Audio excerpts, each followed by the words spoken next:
talking today about academic achievement in at-risk elementary school boys, particularly evaluating charter performance.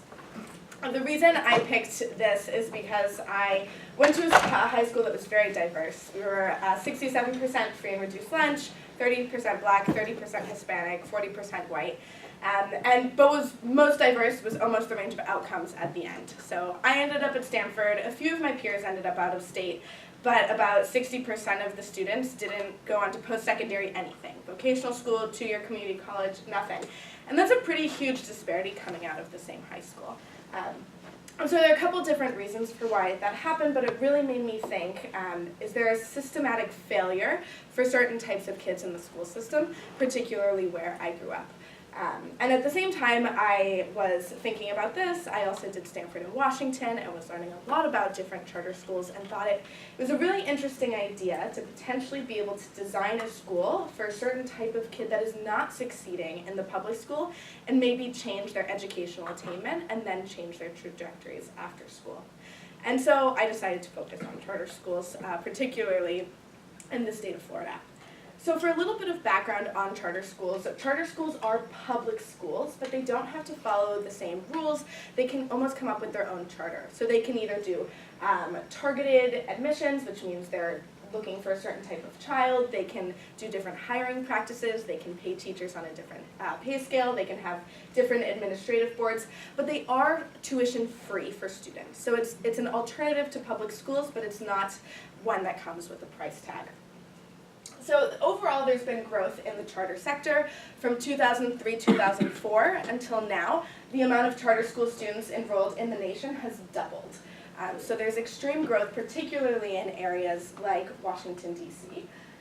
But overall, there's a small percentage of public school enrollments that are enrolled in charter schools. So across the country, only 7% of public school students are in charter schools.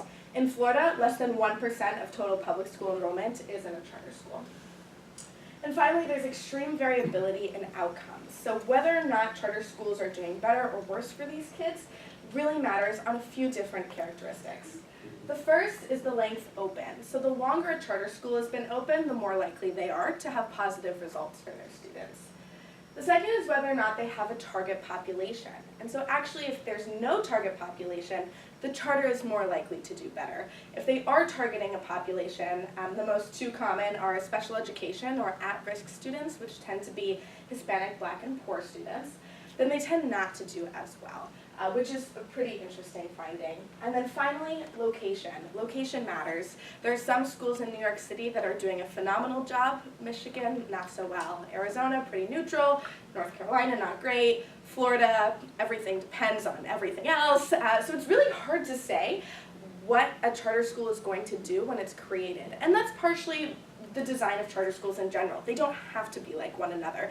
They're allowed to be different.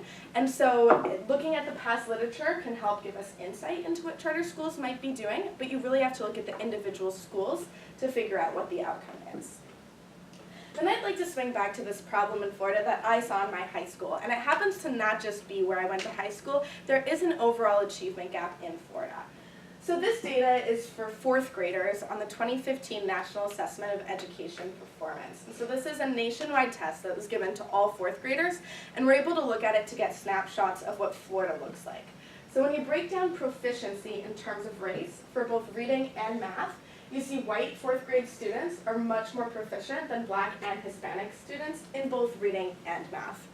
When you look at poverty levels, students that are free and reduced lunch eligible, so that means that they're poor, are performing much worse than students that are not free and reduced lunch eligible. So you can see even with income, there's a proficiency disadvantage in both math and reading. And then finally, we'll look at gender for fourth grade, and there's not as much of a gap. So girls are doing a bit better in reading, it's about by 7 points, and in math, boys do 2 points better in overall proficiency. But in general, we can see that for poor, Black, and Hispanic children, the system is somehow not working. They're not testing as proficient as white or more affluent students. And in particular, we'll be looking at a school that targets boys. So the school that we're looking at is a targeted school, so it targets at-risk boys. So it's 100% impoverished, free and reduced lunch, 100% boys, and a mix of Hispanic and Black students with a few white students as well. They have a character education model. So although they do focus on academics, they're really looking on finding images of success for these boys. So they talk a lot about what positive social behaviors look like, how peers should be interacting with one another, what's the right way to treat your teacher and why. They have a lot of these conversations, and they really do look for who they can model in the community. And finally, they incorporate a lot of parent and family education. So on Saturdays, they have big family dinners where they provide childcare, and they also have GED classes, English language learning classes, financial literacy classes. They also have a spoken word collective for dads that meet on Tuesdays. So they're really trying to wrap in the entire family, and this could potentially provide positive effects for younger siblings. So overall, the idea is to look at this school and to see our students at this school, particularly a charter school that's targeting poor African American and Hispanic boys, are they performing better on the Florida Comprehensive Assessment Test, which is just the statewide standardized test, than boys that look just like them but are in the traditional public school system. So to look at the school compared to the county, these are some of the demographics. So to call out a few things, the school is 100% economically disadvantaged, while the county is 62%. And it's 40% Black, 41% Hispanic, which is quite over-indexed when you look at the county in general. You can also probably notice by the top numbers, it's a very, very small school.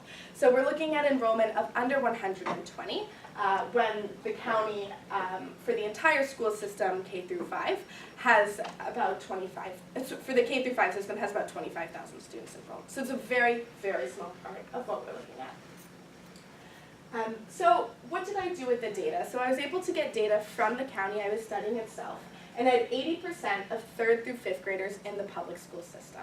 So I wanted to look at elementary school, which is why these are elementary grades, and the Florida Comprehensive Assessment Test doesn't begin until 3rd grade. So that was the first testing year of data that we could have. So I had this for 3 different school years. And then I had 100% of the 3rd through 5th graders at Success for Boys, which is what we're calling this charter school. And I had that for 2 school years because they only have been open for 2 testing school years. So they started as K through 2 and couldn't test anyone because 2nd grade doesn't have a test. And so within these groups, I only kept students that had 2 or more years of test data because I wanted to be able to look at it before year and after year, so I needed at least 2 years. And I standardized all the test data by year, grade, and subject to the entire county. So because I had most of the county's data, I used that as my population. And to do year, grade, and subject meant that I could compare 4th graders to 3rd graders, even though the test for 3rd grade is different than the test for 4th grade. So then to create the treatment group, I looked at these charter school students. So I only kept in charter school students that were not held back because I wanted to look at growth from one year to the next. And there was only 1 student that was held back, so that wasn't a big issue. And then charter school students, there was at least 1 match that was in close test score proximity. So I was able to match on all of these demographic factors, but if there was no public school student that also had a close starting test score, I didn't want to keep them in the sample because it seemed like comparing apples to oranges when you couldn't start from a similar place. So this left me with 12 students, which is small, but it's also 2/3 of the testing population. So it's big relative, but it is an objectively small number, and I'll talk a little bit more about that later. So then I created a control group. So TPS stands for Traditional Public School, and I kept only the students that were demographically matched to charter school students. So there are a variety of demographics I was able to match on, race, grade, English language learner status, disability, and as well as a couple economic factors that I couldn't directly match on, but had a tag. So the county went through and tagged all of the students that had the same free and reduced lunch status, either eligible or non-eligible, and the same homelessness status. So while I can't personally identify whether or not this group of kids are homeless, I know that if they have the same tag, that they have the same status. So it was able to help control for that. And then I kept in students that had 3rd grade test scores with close proximity to their demographic match. So to explain what that really looks like, is every student would have a Z-score, just a standardized test score of reading and math. And so let's say this is where the charter school student fell, so they're doing a little bit below average in reading and a little bit more below average on math. And then the variety of demographic matches that were in the traditional public school. So I drew a radius of 0.5 and kept those students in because there are a lot of things that I couldn't factor in, and I was trying to use a close test score to say that maybe all the other things you can't factor in, parent education, home life, why the student chose the charter, might be slightly more controlled if I'm only comparing this student to students with similar test scores. So within a group like that, I ended up, and then a 0.5 Euclidean distance, I ended up with 160 unique students. So overall there were 175 matches, but then I went through to see if there were any students that were double matches, and there were about 15 that were double matches. So I had 12 students and 160 unique students, and these 160 students were then weighted to create what looked like 12 students. So we're comparing a class of 12 to a class of 12. The linear regression model I used is as follows. So I looked at the difference in score from 3rd to 4th grade. And I'm focusing on this beta 1 variable for treated. And treated meant that the child attended the charter school. And I'm controlling for 3rd grade math score and 3rd grade reading score because those were the only factors that are not matched exactly.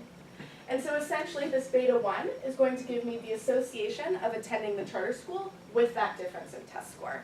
So we can see if the charter school is having a positive association or a negative association with those test score outcomes.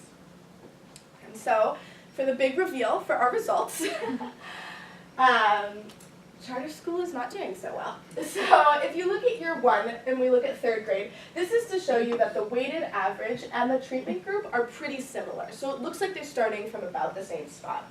And when you look into 4th grade, this is then the difference. So this difference is 0.7 standard deviations. And what that means is that attending the charter school is associated with testing 0.7 standard deviations worse in math than the traditional public school student. So both of these groups, they're testing below the mean, and that could be predicted based on their demographic indicators. But if you're attending the charter school, your average test score is going to be significantly lower, and that's significant at the 99% confidence interval. So it's a pretty large number, and it's pretty significant. For reading, we have a similar, although not as drastic story. So they start in similar places as well. And then when you look for the next year, this difference is about 0.2 standard deviations. So basically attending the charter school is associated with testing 2 standard deviations worse in reading than a demographically identical twin in the public school system.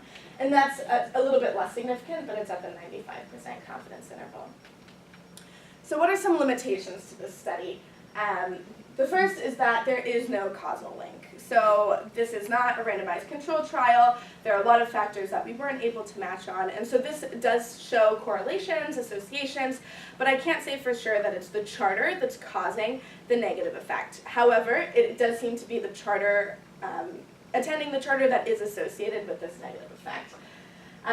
We also have a self-selection issue, so there was no way to measure exactly why students were attending this school. So are they the best students in the public school system but are still not doing well, so their parents are actively moving them to a charter school with the hopes that they do better?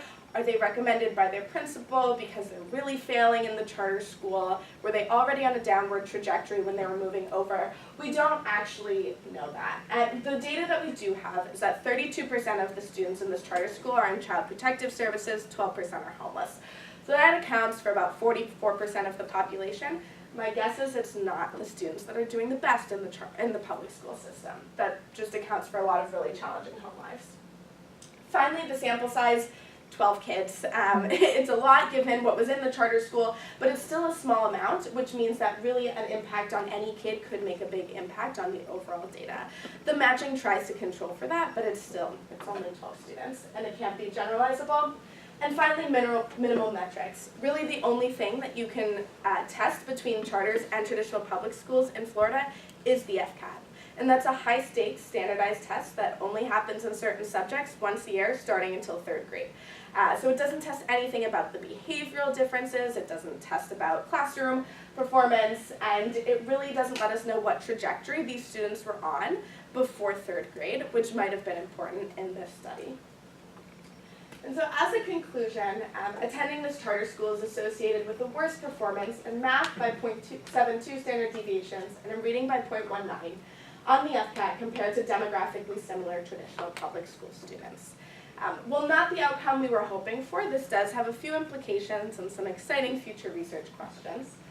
The first is that the school is academically failing, and those students are attending the schools now, so something needs to be done to really change their model a little bit within the school so that those kids do have a better chance at the FCAT. If you don't pass the FCAT, you don't get to graduate high school. It's an important test, and it starts in 3rd grade, so that really does matter. But the second is that there are a lot of future research opportunities, which we saw that using this model, you can see where kids are performing better or worse, and we can try to identify what practices are causing that and then disseminate that throughout the county. We can also look into what sort of testing would be good to figure out these behavioral impacts of a character education model.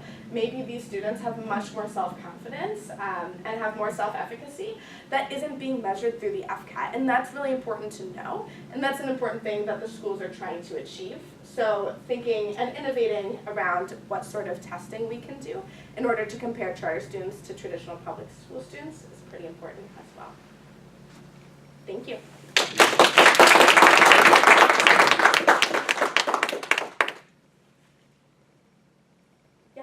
Throughout the presentation, you added this caveat that the charter school is really trying to teach behavior, trying to teach self-efficacy. Is that a stand-in for academic results? Do you think that's an equally important component, or would you say it still requires, fairly dramatic overhaul of what they're doing? Yeah, I think it still requires fairly dramatic overhaul. I think it's really important, especially for this demographic of students having been in high school with a lot of students that thought college wasn't even an option, that you do have a lot of that positive imaging and imaging of success, but if you can't succeed in the public school system, and you can't do that in elementary school, the middle school is going to be a nightmare. I don't even know where these students would go to high school because they're performing so low. So I don't think you can use it as a replacement. I think that they do need to do some serious overhaul. And so these test results are all from last year, so the school is aware. They are fit. They're an F school according to Florida accountability standards, and so they have been making changes this year academically to try to address that. Yeah. What do those changes look like? Yeah, that's a good question. They say that they're spending a bit more time on reading and math. I think that's the biggest problem with the study is that I'm not sitting in the classroom and really looking at what they have, models online of what they do, and they have what they say they're doing, but I think really spending time in the classroom and seeing what that teaching looks like is probably pretty important to see what's driving the outcomes. Harry? It's kind of hard to say with a sample of 12, but what was the sort of the spread on the academic, just raw academic performance of those 12 different people? Because the only thing that springs out to me as a plausible explanation is that if the school, I know nothing about the charter school system in the States or this one in particular beyond what you said, but if it pitches itself as a school that's designed to help, say, specifically, students of particular backgrounds or particularly disadvantaged or advantaged students, it's possible that it works extremely well for a very specific segment of students and terribly from the others. Yeah. And that just means you have a bunch of data dragging down one person. Or is it the case that for all of those 12, they were just generally below the average? Yeah, so in terms of tests, so this is raw data. This is the 3rd grade math score, and this is the difference from 3rd to 4th grade. So just looking at math, red is the charter school students, so there are a couple students that test above the average. In general, these students test below average. It's that they tested so much more below average after a year at the charter that's a little bit frightening. But what we do see with the way that these lines are is that they're worse at keeping the higher students high, essentially. They do better with the lower performing students, but it's the same trend, and you can see the same here. It's really hard to tell the difference in reading, but it's the same trend for the public schools and the charter school in the sense that the kids that are at the lowest performing might be helped a little bit, but anyone that's closer to the mean seems to go quite a bit down, which is interesting. That's because that's in both public and charter schools, and that could be a lot of the way that Florida has looked at overall growth of the bottom sector, and that counts a lot towards your school grade and your school points, and so kids that are slightly closer to the middle aren't usually paid as much attention to. But there is a decent spread, and that could be a problem with the charter as well, that they need to better identify what sort of academic level they want to start with. But because they're under-enrolled, they take anyone that applies. You mentioned in the beginning the importance of how long the charter school has been open for its success. Yeah. It sounds like the middle school for this school has only been open for 2 years or so. Yeah, the school has been open for 3 years. Okay. Do you think that where the teachers are coming from and how they're sourcing their teachers, given that it's such a young school, is playing a role in the success or failure of the school? Yeah, I think so. I think what's interesting about the length open is that didn't really offset, at least in a big Florida study that was done 10 years ago, doesn't actually offset the effect of having a targeted school. So even if you're open longer, if you're targeted, you're still probably not doing as well, just in the general literature. But I do think that as the school establishes itself, it has a better chance at having better teacher hiring practices in the county, and I think that the other thing is that the founders are not educators themselves. One's a social worker, which has been extremely important when looking at overall wraparound services and bringing families in. And the other has a policy degree from the Harvard Kennedy School. So super knowledgeable, but maybe not necessarily knowing the right hiring practices or being able to attract that talent yet. This charter school right now, as far as I know, does not pay their teachers more than the public schools either. So it's technically one of the most challenging demographics to teach. They're longer school days, they're in school for more days a year, and there's not necessarily the compensation to adjust that. So I do think over time they might figure out a better model and work with that as well. Have you considered revisiting the study and say, like, obviously you haven't planned out 10 years of your life, but once the school has been open for 10 years so that you can see a better trajectory of where the school is going, because maybe they start out lower, but then they end up shooting their students up higher in the long run. Yeah, I'd actually love to study these students when they're like 18 years old. I have no plans to get a PhD, Of course, yeah. so it probably won't happen, but I think that that's the most interesting part of the whole character model, is that what are the effects on incarceration rates, on graduation rates, on employment rates, and on just like self-confidence. And I think that would be really neat to see, and I just feel like those results come out a little bit stronger in high school or towards the end. Yeah, totally. Yeah, Amanda? I know you mentioned this a little bit at the beginning, but did these results match previous sort of understandings that charter schools don't necessarily do well on standardized testing, or were there really no set sort of understanding of what they do going into this, or how did it relate, I guess, to Yeah, past my studies? overall understanding of the literature is that it's super mixed. Yeah. So when looking at targeted schools in particular and newer schools, it did look like it probably wouldn't be performing as well. But a lot of untargeted charter schools do really well with poor and Hispanic populations. So I thought, okay, maybe that will offset. I also really wanted it to work. So I was pretty, trying to be pretty optimistic. I thought it would be a good solution. But I guess coming in, the prediction would be that these kids would not be performing well, but that they might be doing a little bit better than the public school students, just because that's the whole reason the charter school even exists. It's because they thought that they could create a sort of school that serves these students better. And so if it's not doing that, then what really is its purpose? But the literature is really, really mixed. And there's a lot of variation. Some schools that are helping students by maybe 2 grade levels, and some schools that are hurting students by just as much, and everything in between. And most of the causal studies end up being lottery studies, which are schools that are just massively over-enrolled, and this school doesn't have that at all. Is there? Yeah. Have you shared the results with the school, and can you talk a little bit more about your research? Yeah, so the written part of the thesis will be finished in the next week. And then we'll get that. The school's pretty aware that their overall test results are negative. They don't know yet what their results are in relation to the public school students, and the county actually is the one that really wanted to see the study because they provided the student level data. So it's been quite the challenge to figure out how to frame this, and like, the school maybe shouldn't be shut down because of my paper, but there should be some serious overhauls and consequences and some stronger monitoring that the county really needs to do with all of its charter schools. So that probably happens in about 2 weeks, so it'll be really interesting to see what they say. So what do you think their reaction is going to be to justify why they should be why your study doesn't work? Yeah, I mean, I talked to the founder a little bit to get some more data just about how the school is working, and she just thought, it's not really fair to base success off of test scores, that these students deal with way more at home, and that overall they're not really looking at the positive benefits of the character implementation, or the character education. I think for me, if you don't test well, the rest doesn't really matter because you're already failing the kids in the public school system. But they said that they're now spending some more time on math and reading, they're doing some of the teaching to the test. So we'll see. They didn't really seem to have a good justification for why they're not doing well. They were more upset that they had to take time away from character education. It seems to me like they would argue, well, we're targeting kids who are more at risk than your control group.